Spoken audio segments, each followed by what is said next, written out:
لبیک رمضان ٹرانسمیشن میں آپ کا میزبان محمد ارشاد قریشی آپ کی خدمت میں حاضر ہے۔ آج ہمارے خصوصی مہمان جناب حضرت علامہ مولانا عباس علی قادری رضوی دامت برکاتہم العالیہ، جو پاکستان کے سب سے عظیم تحریک لبیک یا رسول اللہ صلی اللہ علیہ وسلم کراچی کمیٹی کے رکن ہیں، اور آج ہمارے ناخواں حضرات شہر کراچی کی خوبصورت آواز محترم جناب غلام مصطفیٰ سبزواری آپ کی خدمت میں حاضر ہیں۔ انشاءاللہ آج اس رمضان المبارک کی عظیم ساعتوں اور عظیم لمحات کے اندر ہم آپ کی خدمت میں دو عظیم ٹاپکس کے ساتھ حاضر ہوئے ہیں۔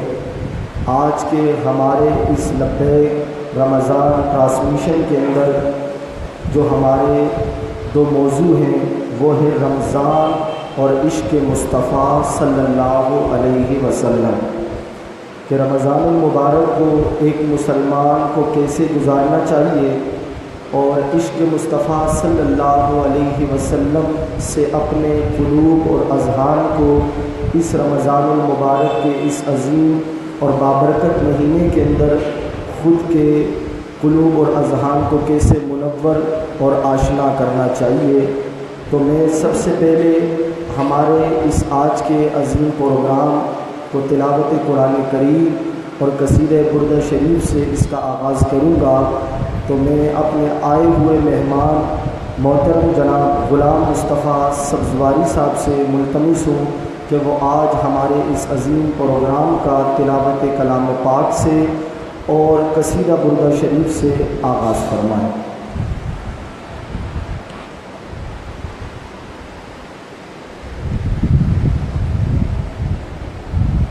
تمام حضرات اپنے سروں کو جھکائے بادب تلاوت کلام پاک سماعت فرمائیں۔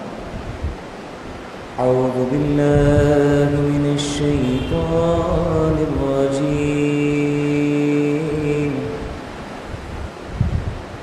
بسم اللہ الرحمن الرحیم۔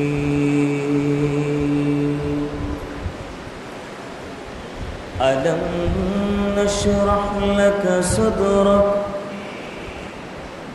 ووضعنا عنك وزرك الذي أنقض ظهرك ورفعنا لك ذكرك فإن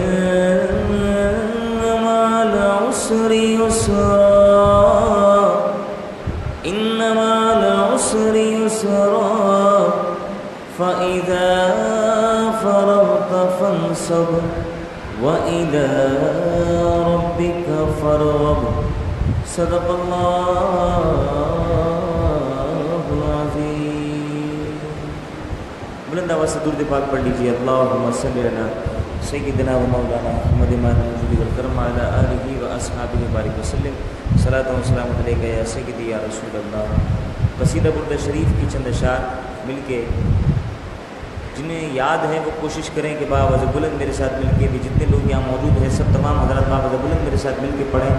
مولایا صلی وسلم دائما ابدا علی حبیبک خیر الخلق کلہم۔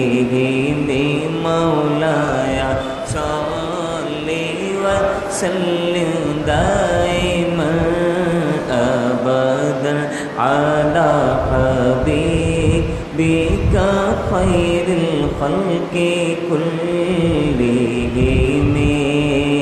یا الہی ہر جگہ تیری عطا کا ساتھ ہو، یا الہی ہر جگہ تیری عطا کا ساتھ ہو۔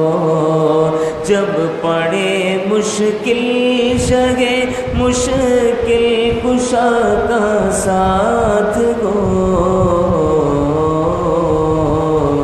مولایا صلی وسلم دائما ابدا علی حبیبک خیر کلہم یا ربی بالمصطفى بلغ مقاصدنا یا ربی بالمصطفى بلغ مقاصدنا واغفر لنا ما مضى يا واسع الكرم مولاي صل وسلم دائما ابدا على حبيبك خير الخلق كلهم كم أبرأت واسبا باللمس راحته وأطلقت آربا من ربقة اللبن یا الہی جب رضا خواب گرا سے سر اٹھائے یا الہی جب رضا خواب گرا سے سر اٹھائے دولت بیدار عشق مصطفیٰ کا ساتھ ہو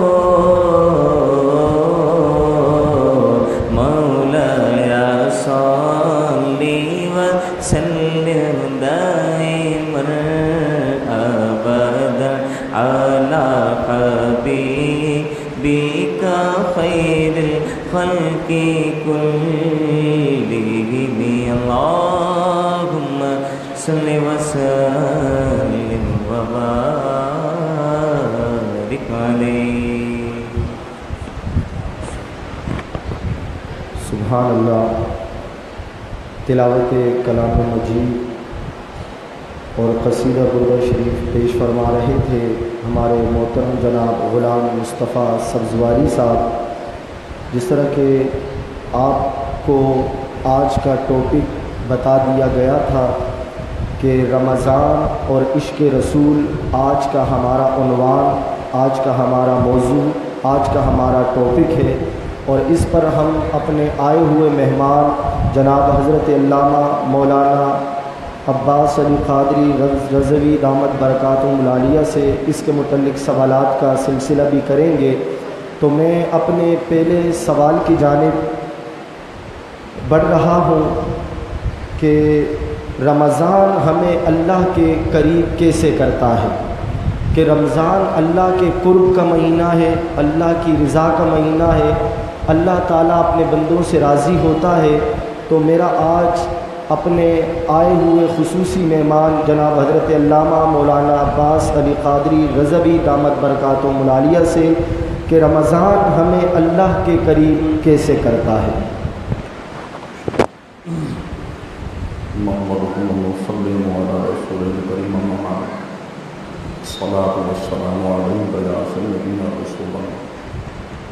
آپ کا شکریہ کہ آپ نے مدعو کیا۔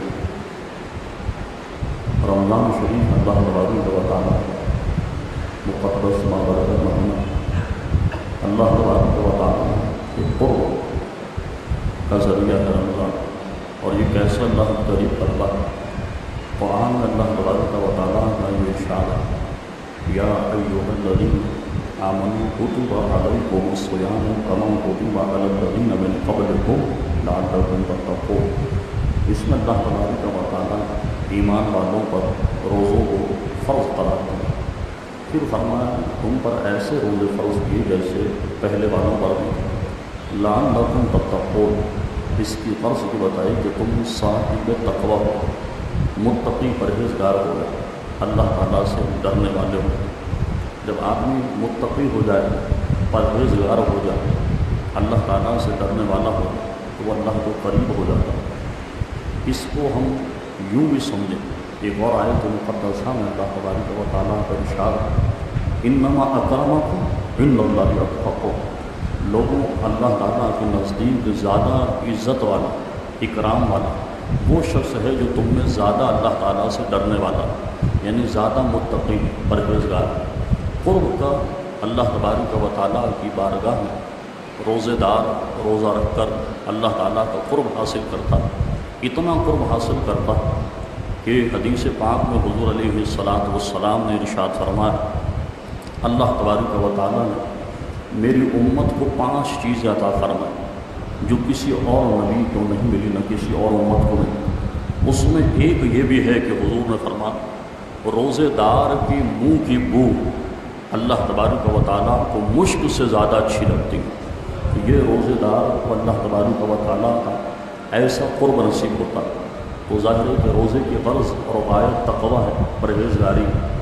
آدمی کو روزہ رکھ کر اللہ تعالیٰ کا قرب یوں میسر آ جاتا ہے، وہ اللہ تبارک و تعالیٰ کا برگزیدہ ہونا۔ ایک اور حدیث میں ہے کہ حضور علیہ السلام نے ارشاد فرمایا کہ اللہ تبارک و تعالیٰ ارشاد فرماتا ہے روزہ چونکہ میرے لیے ہے، اور روزے کی جزا یعنی روزے دار کو جو صلہ اور جزا ہوگی وہ میں اپنی طرف سے دوں گا۔ ایک یہ معنی، ایک حدیث میں یہ ہے کہ روزے کی جزا میں خود ہوں، یعنی اللہ تعالیٰ خود اس کا ہو جاتا ہے جو روزہ رکھتا ہے۔ اللہ تعالیٰ ہمیں روزوں کے ذریعے قرب اپنا مزید عطا فرمائے۔ ماشاءاللہ بہت خوبصورت جواب کہ رمضان ہمیں اللہ کے قریب کیسے کرتا ہے، بلکہ رمضان شریف کے اندر میرے آقا علیہ الصلوۃ والسلام نے ارشاد فرمایا کہ رمضان اتنی عظمتوں اور برکتوں والا مہینہ ہے کہ رب تعالیٰ اپنے بندوں کے اوپر اتنی خاص تجلی اور ان پر رحمت فرماتا ہے کہ ہر رات کو رمضان کی راتوں میں 70,000 گناہگاروں کی مغفرت فرماتا ہے۔ تو اتنا عظیم مہینہ ہے، اور ماشاءاللہ بڑا کہ ہمیں اللہ کے قریب یہ مہینہ کیسے کرے گا، عبادتوں کے اندر کثرت، درودوں کے اندر کثرت، اور رمضان میں قرآن کریم کی تلاوت کی کثرت، یقیناً یہ تمام ذرائع اللہ کے ہمیں قریب کریں گے رمضان کے مہینے میں۔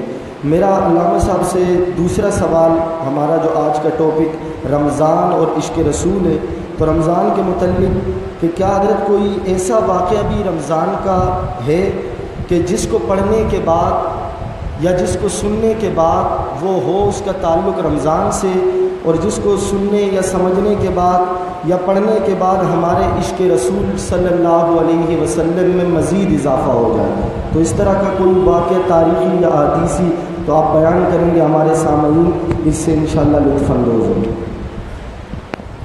سبحان اللہ، اس کے بے شمار واقعات کہ رمضان شریف میں حضور علیہ الصلوۃ والسلام کے صحابہ نے کیا کچھ نہیں کیا۔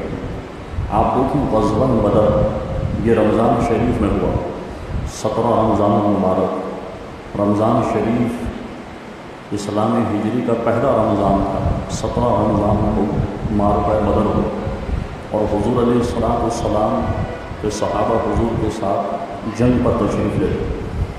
کسی نے بھی ہیل حجت نہیں کہ حضور مجھے چھوڑ جائے، میں نہیں جانا، میرے بچے ہیں، میرا کاروبار، میرا گھر۔ بلکہ روایتوں میں آپ پڑھیں تو یہ گرمی تو کچھ بھی نہیں جو آج کی گرمی، وہ بھی سخت ترین گرمیوں کے رمضان شریف۔ اور ایک ایک صحابی حضور علیہ الصلوۃ والسلام کی عظمت و ناموس پر اور اسلام کی پہرے داری کے لیے اپنی جان قربان کرنے کے لیے تیار۔ 313 کا لشکر حضور علیہ السلام نے جب تیاری کی بدر پر جانے، 313 افراد، ادھر کفار مشرکین کی تعداد 900، 950، 1000 کی تعداد، یہاں 313۔ صحابہ کرام علیہم الرضوان، حضرت عثمان غنی رضی اللہ تعالی عنہ حضور علیہ الصلوۃ والسلام کی بارگاہ میں آئے اور عرض کی حضور میں بھی جنگ پر جاؤں، لیکن حضور علیہ السلام نے ان کو منع کر دیا۔ فرمایا عثمان تم مت جاؤ۔ کیوں نہ جاؤ؟ اس لیے کہ فرما تمہاری اہلیہ بیمار، تم ان کی تیمارداری کرو، ان کی عیادت کرو۔ وہ حضرت عثمان غنی عرض کے حضور اگر بدر پر میں نہیں گیا، رمضان کا مہینہ بھی ہے، بدر جنگ ہے، عظیم جنگ، تو جو بدر والوں کو ثواب ملے اس ثواب سے تو میں محروم ہو جاؤں۔ تو حضور علیہ السلام نے کیا جملہ ارشاد فرمایا، سبحان اللہ، فرما عثمان تم ہمارے کہنے پر یہیں رہو، ہم تمہیں گھر بیٹھے بدر کا ثواب عطا فرما۔ تو آپ دیکھیں اس سے پتہ چلا حضور کا صحابہ کرام علیہم رضوان، جبکہ عثمان غنی خود مالدار صحابی، چاہتے تو مال و دولت بھی دے سکتے اور دیا، انہوں نے بہت کچھ دے سکتے تھے اور دیا، لیکن اپنی جان لے کر بھی بدر کے میدان میں جانا چاہتے تھے۔ یہ تو حضور علیہ السلام نے خاص کرم فرمایا نہیں جا، اس لیے کہ اہلیہ بیمار یہیں پر ہوں، ان کی تیمار داری کرو، بدر کا ثواب تمہیں یہیں بیٹھے دیتے۔ عثمان غنی نے یہ نہیں کہا حضور ثواب دینا تو اللہ کا کام، آپ کیسے اللہ تعالیٰ کے معاملے میں دخل اندازی کریں، اللہ تعالیٰ اجر و ثواب دینا شاید جس کو چاہے دے گا، آپ کیسے دیں؟ نہیں، اس لیے نہیں کہا، اس لیے کہ جانتے تھے کہ جو کچھ اللہ تعالیٰ سے ملتا ہے وہ حضور کے ذریعے ہی ملتا ہے، حضور کے ذریعے ملتا۔ حضرت عثمان غنی نے بالکل اس کو قبول کی۔ بدر شریف کی جنگ مسلمان جیت، قاصد جب پیغام لے کر مدینہ شریف آیا تو حضرت رقیہ کا انتقال ہو گیا تھا، انہیں قبر میں اتارا جا رہا۔ تو آپ دیکھیں حضرت رقیہ کا بھی سال ہو، عثمان غنی رضی اللہ تعالیٰ بدر میں گئے، لیکن چونکہ حضور نے کہا تھا بدر کا ثواب بھی ملا اور مال غنیمت میں جو حصہ ہر صحابی کو ملا، مجاہد کو ملا، اتنا عثمان غنی کو بھی ملا۔ اور جنگ بدر میں آپ دیکھیں صحابہ، اللہ اکبر، روزے کی حالت میں کچھ صحابہ سرکار دو عالم علیہ السلام سخت ترین گرمی، جس سے ہمیں سبق لینا چاہیے کہ اسلام کے لیے اور حضور علیہ السلام کی عظمت و ناموس کے لیے ایک ایک صحابی بڑھ کر حضور کی بارگاہ میں اپنی خدمت کو پیش کر رہا۔ وہ کیسے؟ سخت گرمی۔ آج کے دور میں ہم دیکھیں تو ہمیں اٹھ کر مسجد آنے میں بڑی تکلیف ہوتی، بہت دشواری ہوتی۔ مسجد میں بھی دیکھیں گے کہ کون سی جگہ ایسی ہے کہ جہاں بہت بڑا سا پنکھا لگا ہو، اس پنکھے کے نیچے ہمیں جگہ ملے، یا پنکھے کے آجو بازو میں جگہ مل جائے جہاں پر ہوا آتی۔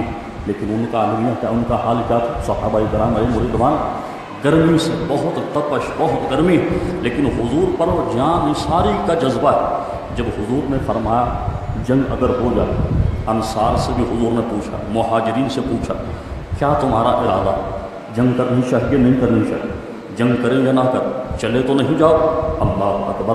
انصار صحابہ کرام علیہ رضوان تو حضور علیہ السلام کی بارگاہ میں انہوں نے عرض، حضور جو آپ کہیں ہم آپ کے لیے تیار ہیں، آپ صرف اشارہ کریں، پھر آپ دیکھیں کہ ہم کیسے آپ کے آگے، آپ کے دائیں، آپ کے بائیں، آپ کے پیچھے اپنی جانوں کا قربانہ پیش کریں، اپنی جانوں کی نذرانہ پیش کریں۔ اور مہاجرین صحابہ سے جب حضور نے پوچھا تو حضور علیہ السلام نے جب ان سے پوچھا تو انہوں نے کہا، حضور غلاموں سے کبھی مشورہ نہیں کیا جاتا، بلکہ غلاموں کو تو حکم دیا جاتا ہے کہ آپ حکم ارشاد فرمائے، اور دیکھیں پھر ہم کیسے آپ کے لیے قربانی۔ حفیظ جالندری نے اس کو نقل کیا اپنے الفاظ میں، وہ کہتا ہے کہ گویا صحابہ کرام علیہ رضوان نے یہ بات حضور کی بارگاہ میں عرض کی جو ہر مسلمان کا جذبہ ہونا چاہیے بحیثیت مسلمان۔ وہ کہتا ہے یہ شیوہ ہی نہیں، ہم باوفاؤں کا پیا ہے دودھ ہم نے اپنی غیرت والی ماؤں کا، اور نبی کا حکم ہو تو ہم کود جائیں سمندر میں اور جہاں کو غرق کر دیں نعرہ اللہ اکبر۔ یہ صحابہ کرام علیہ رضوان کا جذبہ تھا۔ اور بلا تشبیہ اگر ہم یہ بات کہیں، آج کے اس پرفتن دور میں اگر کسی نے یہ یاد تازہ کی تو وہ اس صدی کے ایک عظیم عاشق رسول غازی اسلام شہید ناموس رسالت ملک ممتاز حسین قادری شہید رحمۃ اللہ تعالی علیہ کی شخصیت اور ان کی ذات مقدسہ کہ جنہوں نے حضور علیہ السلام کی عظمت و ناموس اور اسلام پر پہرا دیتے ہوئے ایک گستاخ رسول کو واصل جہنم کی، اسے قتل کیا اس لیے کہ وہ گستاخ رسول تھا، اسے مارا۔ اور پھر آپ دیکھیے جب اپنی جان دینے کی باری، اگرچہ عدالتوں نے ظلم کیا ان کے ساتھ اور انہیں جناب جو ہے وہ بیجا پر تخت دار پر لٹایا گیا، لیکن آپ دیکھیں جب انہوں نے اپنی جان دینے کی باری آئی تو کوئی ڈھیل حجت نہیں۔ جب کہا گیا کہ آپ کو شہید کیا جائے گا، آپ کو پھانسی دی جائے گی، فوراً تیار ہو گئے اور کہا جاتا کہ چل کر نہیں پھانسی کے پھندے کی طرف بلکہ دوڑ کر پھانسی کے پھندے کی طرف گئے اور پھانسی کے پھندے کو چوم کر لبیک یا رسول اللہ صلی اللہ علیہ وسلم کہتے ہوئے اپنے گلے میں پھانسی کا پھندا ڈالا اور حضور کے ناموس پر قربان ہو گئے۔ یہ وہ قربانیاں، جو آپ دیکھیں صحابہ کی سیرت میں آپ کو ملیں اور اس کی یاد تازہ غازی سلام ملک ممتاز حسین قادری شہید رحمۃ اللہ تعالی علیہ نے کی۔ یہ ہے وہ عظیم قربانیاں جو کفر کے ایوانوں کو لرزا کے رکھ دیتی ہیں کہ مسلمان کے پاس سب سے بڑا جو ذات راہ اور ذریعہ نجات وہ ہے عشق مصطفیٰ صلی اللہ علیہ وسلم، اور عشق رسول عشق مصطفیٰ ہی مسلمان کے اندر وہ جذبہ ہے کہ یہ دشمن رسول کو فنا بھی کر سکتا ہے اور اپنی جان قربان کرنے کی باری آئے تو اس میں بھی دریغ نہیں کرتا۔ یہ عشق رسول صلی اللہ علیہ بہت پیارے انداز میں حضرت علامہ مولانا عباس علی رضوی قادری دامت برکاتہ العالیہ اس سوال کا جواب دے رہے تھے کہ رمضان میں کا وہ پہلو کہ جس کو سننے کے بعد ہمارے دلوں کے اندر، ہمارے سینوں کے اندر عشق رسول صلی اللہ علیہ وسلم کا جذبہ مزید بیدار اور امنڈ کے سامنے آ جاتا ہے۔ صحابہ کرام نے اپنا ہر لمحہ، ہر پہلو، ہر آن نبی کریم علیہ الصلوۃ والسلام کا ساتھ بھی دیا اور حضور کے حکم پر اپنے گھر بار، اپنے تمام معاملات کو چھوڑ کر دین اسلام کے لیے ہمیشہ اپنے سر پر کفن باندھ کر حضور کے شانہ بشانہ کھڑے رہے۔ تو یہ صحابہ کرام چاہے وہ رمضان المبارک ہو، چاہے وہ عام حالات ہوں، چونکہ آج رمضان المبارک کے اندر اس حالات کے اندر جو بھی ہم پاکستان کی جس گرمی سے رمضان کو ہم گزار رہے ہیں، یقیناً اتنی گرمی ہے اور ہر دوسرے بندے کی زبان پر یہی شکایت ہے کہ بہت زیادہ گرمی ہے، لیکن آپ ذرا تصور کریں کہ یہ گرمی بھی ہو اور جنگ بدر کا میدان بھی ہو اور کفار کا سامنا بھی ہو، اور پھر صحابہ رضی اللہ تعالی عنہ کا وہ جذبات اور حضور کا وہ ساتھ اور کفار کے سامنے سیسا پگھلائی ہوئی دیوار کی طرح کھڑے ہو کر اسلام کا ساتھ دیا، تو یقیناً ان کے وہ معاملات ان تک تو نہ ہم پہنچ سکتے ہیں۔ اللہ تعالیٰ ان کے جذبات میں سے، ان کے ایمان میں سے ہمیں بھی حصہ۔ میرا دوسرا سوال علامہ صاحب سے کہ صحابہ کرام نے رمضان المبارک کیسے گزارا؟ چونکہ اولین جماعت صحابہ کی ہے جن کے دور کے اندر رمضان المبارک آیا، اور میرے آقا نے خود اپنی موجودگی کے اندر 9 مرتبہ روزے رکھے ہیں، اور رمضان المبارک ہجرت کے بعد مدینے کے اندر فرض ہوا۔ تو صحابہ کرام رضوان اللہ تعالیٰ علیہم اجمعین نے علامہ صاحب رمضان المبارک کو کیسے گزارا، اور تاکہ ہمیں اس سے سبق ملے ہم بھی اسی انداز میں رمضان المبارک کو گزارنے کی کوشش کریں۔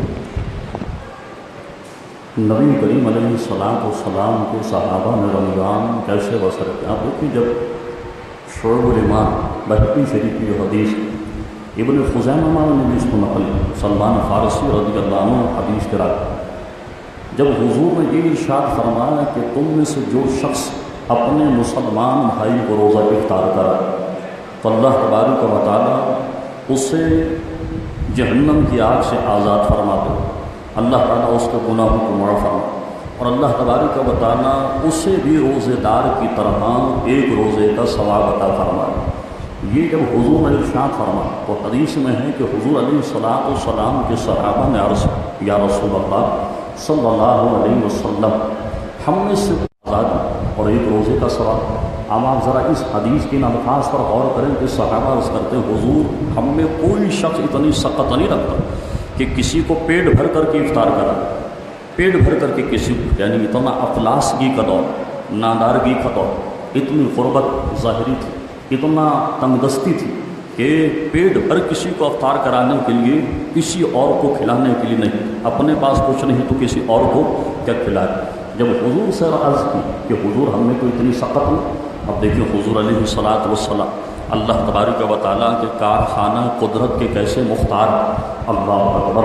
حضور نے ارشاد فرما میرے غلاموں یہ اجر اللہ تبارک و تعالیٰ اسے بھی عطا فرمائے جو میں نے ارشاد فرمایا کہ گناہ اس کے معاف ہو جائے، جہنم سے آزادی ہو جائے، ایک روزے کا ثواب، تو اس کو بھی عطا فرمائے گا جو ایک اونٹ پانی سے کسی کو روزہ افطار کرا، ایک کھجور سے روزہ افطار کرا، ایک گھونٹ دودھ سے روزہ افطار کرا اللہ تعالیٰ اس کو بھی روزہ کا ثواب بھی دیتا، اس کی گردن کو جہنم سے آزاد کر دے، اس کے گناہوں کو معاف فرما۔ لیکن اس بات کو محل نظر رکھ کہ صحابہ کرام علیہم رضوان کے پاس گویا ظاہری اسباب اتنے نہیں۔ آج اس کے برعکس ہم اپنی زندگی کو دیکھیں، افطار کے دسترخوان پر ہمارے سامنے عمدہ قسم کی چیزیں چنی ہوئی ہوں، بلکہ ہم سوچتے یہ ہیں کہ ہاتھ کہاں ڈالیں، آغاز کہاں سے کریں۔ دہی بڑے بھی پکوڑے بھی ہونے چاہیے، چھولوں کی چاٹ بھی ہونی چاہیے، فروٹ چاٹ بھی ہونی چاہیے، دودھ کی لسی بھی ہونی چاہیے، شربت بھی ہونا چاہیے، یہ بھی ہونا چاہیے، وہ بھی ہونا چاہیے۔ اس سب کے لوازمات کو جمع کرنے میں آپ دیکھیں خواتین دعا سے محروم ہو جاتے، خواتین دعا میں شریک نہیں ہو پاتی، خود ہم دعا بھول جاتے ہیں روزے، اور نہ اذان کا جواب دیتے ہیں جناب یہ کھا وہ کھا وہ کھا، اور اتنے سست ہو جاتے ہیں کہ پھر اس کے بعد ہماری سقط نہیں ہے۔ تو یاد کریں ہم صحابہ کرام علیہم رضوان کا وہ دور کہ انہوں نے رمضان کیسے گزارا۔ ہمارا زیادہ تر زور افطاری اور سحری کے انتظام پر ہوتا ہے، جبکہ صحابہ کا زیادہ تر جو ہے وہ زور عبادت الہی پر ہوتا ہے۔ تہجد کی نماز آپ بہت آسان طریقے سے پا سکتے ہو، صحابہ تو یقیناً ان کی تو ہر روز روز عید اور ہر شب بارات وہ نماز تراویح کا اہتمام کرنا، قرآن مجید فرقان حمید تلاوت کرنا، قرآن پاک پڑھنا، روزے میں جناب مشقت آمیز کام انجام دینا۔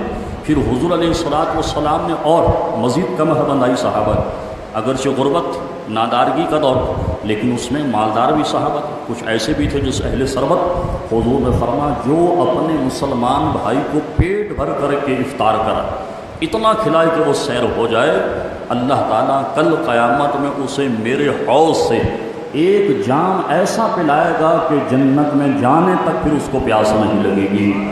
ایک بات دوسری صورت، حضرت عبد الرحمن ابن عوف رضی اللہ تعالی عنہ، حضور کی وصال کے بعد آپ ایک افطار پارٹی میں بلائے گئے، تشریف لے گئے آپ، تو آپ کے سامنے انواع و اقسام کی چیزیں دسترخوان پر چنی۔ حضرت عبد الرحمن ابن عوف دسترخوان کو دیکھ چادر اپنے منہ پر رکھ زار و قطار رونے لگے، بہت روئے، زار و قطار روئے۔ کسی نے پوچھا اے عبد الرحمن ابن عوف کیا بات، افطار کا وقت دسترخوان چنا ہوا لوازمات اور آپ رو رہے؟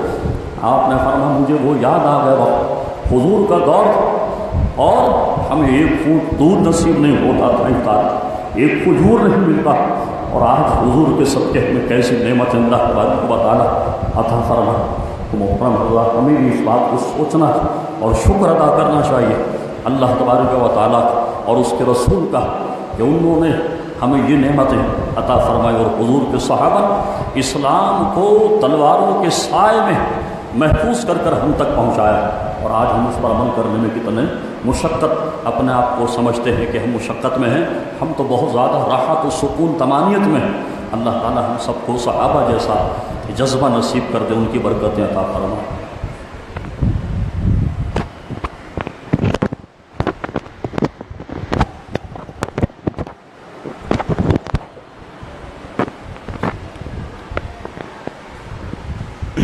سبحان اللہ۔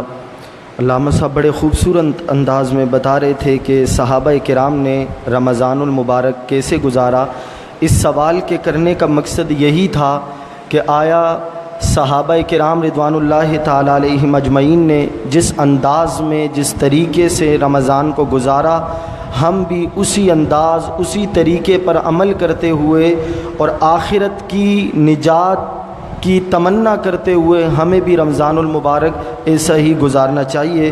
ابھی انشاءاللہ ایک نعت رسول مقبول صلی اللہ علیہ وسلم سماعت کریں گے، تو ہمارے سوشل میڈیا کے جتنے بھی خواتین و حضرات اور جتنے سامنے سامعین کرام بیٹھے ہیں، تو ان کے پاس اگر کوئی سوال ہو تو وہ ہم سے بالکل اس رمضان لبیک رمضان ٹرانسمیشن میں وہ کر سکتا ہے، اور ان کے سوال کا جواب بھی دیا جائے گا۔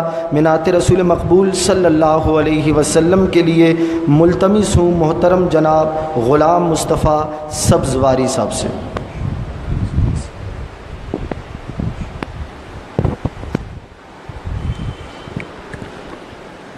اعوذ باللہ من الشیطان الرجیم۔ تمام حضرات ایک بار باوضع بلند درود پاک پڑھ لیجیے، اللہم صلی علی سیدنا و مولانا محمد معدن الجود والکرم وعلی آلہ و اصحابہ وبارک وسلم صلاۃ و سلام علیک یا سیدی یا رسول اللہ۔ شاہوں سے ملا ہے نا، سکندر سے ملا ہے، شاہوں سے ملا ہے نا، سکندر سے ملا ہے، اللہ کا عرفان تیرے در سے ملا ہے، اللہ کا عرفان تیرے در سے ملا ہے۔ تو جس کو بھی ملا ہے تو مقدر سے ملا ہے، جس کو بھی ملا ہے تو مقدر سے ملا ہے، ہم کو تو مقدر بھی تیرے در سے ملا ہے، ہم کو تو مقدر بھی تیرے در سے ملا ہے، تو ہم کیوں نہ کہیں صلی اللہ علیہ یا رسول اللہ وسلم علیہ یا حبیب اللہ۔ ایک بہت ہی خوبصورت کلام پڑھنے جا رہا ہوں، نسبتوں کے حوالے سے کلام ہے، جو نسبت والا ہے وہ باوجہ بلند کہتے سبحان اللہ، ذرا اور بلند آواز سے کہیے سبحان اللہ۔ ذوق و شوق کے ساتھ سننا ہے، کوشش کریں ساتھ مل کے پڑھنا ہے، جب کوئی بات سمجھ میں آ جائے تو باوجہ بلند سبحان اللہ بھی کہنا ہے۔ شاعر کہتے ہیں کہ ہوں خاک مگر عالم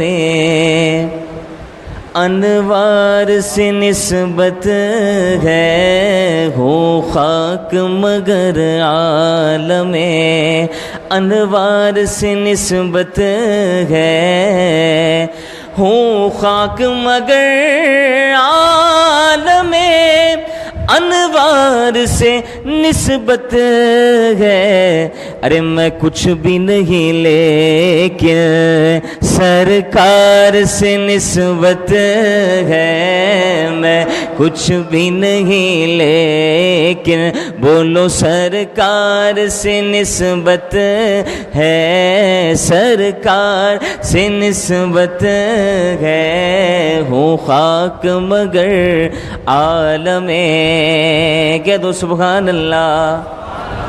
بڑا خوبصورت شعر ہے، ہمارے عقیدے کی نمائندگی کرتا ہے۔ شاعر کہتے ہیں کہ میں جن سے وفا ہوں مجھے کیا کوئی خریدے گا، میں جن سے وفا ہوں مجھے کیا کوئی خریدے گا، ارے میں سستا نہیں آپ کے بازار سے نسبت ہے، میں سستا نہیں آپ کے بازار سے نسبت ہے، جس شہر میں بک جاتے ہیں خود آ کے خریدار، یہ مصر کا بازار نہیں شہر نبی ہے۔ بلند آواز سے کہہ دیجئے سبحان اللہ۔ ارے میں جن سے وفا ہوں مجھے کیا کوئی خریدے گا، ارے میں سستا نہیں آپ کے بازار سے نسبت ہے، میں سستا نہیں آپ کے بازار سے نسبت ہے، ہوں خاک مگر عالم کہہ دو سبحان اللہ۔ اور ناموس رسالت پر ہم جان لٹا دیں گے، ناموس رسالت پر ہم جان لٹا دیں گے، ارے صدیق و عمر جیسے وفادار سے نسبت ہے، صدیق عمر جیسے وفادار سے نسبت ہے، وفادار سے نسبت ہے، ہوں خاک مگر عالم میں۔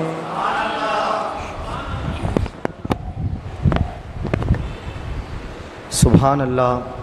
نعت رسول مقبول صلی اللہ علیہ وسلم پیش فرما رہے تھے محترم جناب غلام مصطفیٰ سبزواری صاحب۔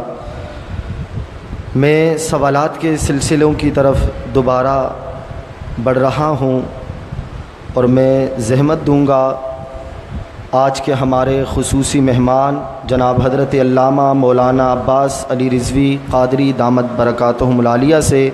اب تک کافی سوالات کے جوابات بڑے مدلل انداز میں حضرت دے چکے ہیں۔ ایک اور سوال کہ ایک عاشق رسول کو رمضان المبارک کیسے گزارنا چاہیے، اور اس دور کے جو دعوے دار عاشق عشق رسول کے دعوے دار، چاہے وہ ہم ہوں، آپ ہوں، یا جو جہاں ہمیں سن رہا ہے وہ ہو، یہ تمام سوال انہی کے لیے کیا گیا ہے کہ ایک عاشق رسول صلی اللہ علیہ وسلم جو حضور کی غلامی کا دم بھرتا ہے، اسے رمضان المبارک کا مہینہ کیسے گزارنا چاہیے؟ نبی کریم علیہ الصلاۃ والسلام کا عاشق ظاہر ہے کہ اسے ڈنکے بجانے کی ضرورت نہیں پڑتی کہ وہ عاشق، اس کا عمل بتاتا ہے کہ وہ عشق رسول صلی اللہ تعالیٰ علیہ وسلم کتنا اس کے سینے میں۔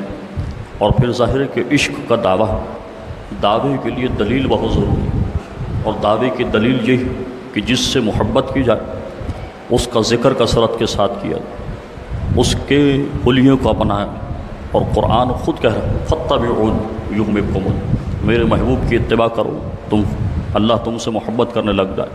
تو ایک عاشق رسول کو رمضان شریف ہی نہیں بلکہ رمضان شریف کے علاوہ بھی ساری زندگی اتباع رسول، محبت رسول اور حضور علیہ الصلاۃ والسلام کی فرما برداری میں بسر کرنی چاہیے۔ ہر لحظہ، ہر گھڑی، رمضان شریف ہوں یا رمضان کے علاوہ، حضور کی سنت کے مطابق اپنی زندگی کو بسر کرے۔ حضور علیہ الصلاۃ والسلام کی سنت ہرگز نہ چھوڑے، ہرگز حضور علیہ الصلاۃ والسلام کی اطاعت سے اپنے گردن کو آزاد نہ سمجھیں۔ آپ دیکھیں چہرے پر داڑھی سنت قریب واجب ہے، سنت موقدہ، ہم اس کا اہتمام نہ کر سکے تو پھر ہمارے عشق رسول کا کیا دعویٰ؟ کم از کم چہرے پر سنت کے مطابق آدمی داڑھی رکھ۔ حضور کا یہ ارشاد ذہن میں رکھیں کہ ہم کسی کو نشانہ نہیں بنا رہے، صرف بات اصلاح کی عرض کر رہے۔ لیکن حضور نے فرمایا مونچھوں کو پست رکھو، داڑھی کو معاف رکھو، یعنی بڑھنے۔ ہمارے یہاں الٹا کر، داڑھی کو تو صاف کر دیتے، مونچھوں کو بڑا کرتے، الٹ کرے۔ حضور نے فرمایا مونچھوں کو پست کرو، داڑھی کو معاف رکھو۔ اور حضور علیہ السلام نے داڑھی منڈوانے والوں کو کس قدر ناپسند کیا، یہ جملہ سو۔ حضور نے فرمایا داڑھی منڈوا کر مجوسیوں جیسی صورت مت بنا، یعنی داڑھی کے منڈوانے والے حضور علیہ الصلاۃ والسلام نے فرمایا مجوسیوں کی سی صورت بنانے والے، تو اس سے بچنا چاہیے۔ روزہ رمضان شریف تو ہماری ٹریننگ کے لیے ہے، سمجھ لیں کہ ہم اس میں اپنے آپ کو دیندار بنا لیں، اپنے نفس کو روزے کے ذریعے سے مشقت میں ڈال کر اور نماز